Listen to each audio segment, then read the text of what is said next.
শুভ মহা অষ্টমীর শুভেচ্ছা সকলকে।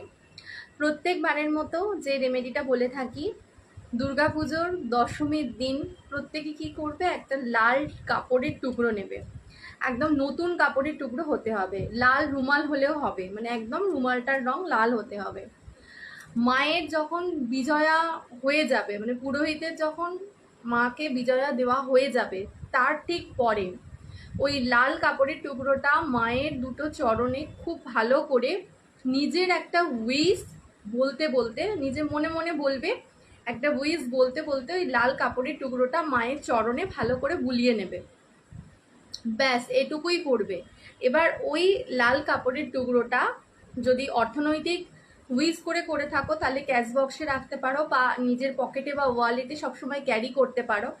আর যদি কোনো একটা স্পেসিফিক পারপাসে যদি উইশ করে থাকো তাহলে ওটাকে এনে আলমারির লকারে রেখে দেবে। সেই পারপাসে যখনই তুমি কোনো কাজে যাবে, বা ধরো অফিসের ইন্টারভিউর জন্য হয়তো করেছো, উইজ আছে জবের জন্য, তখন ওই ইন্টারভিউ যখন দিতে যাচ্ছ ওইটা কিন্তু ক্যারি করবে।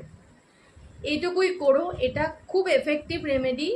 এটা বহু বছর ধরে প্রচুর মানুষ করে আসছে এবং খুবই উপকৃত।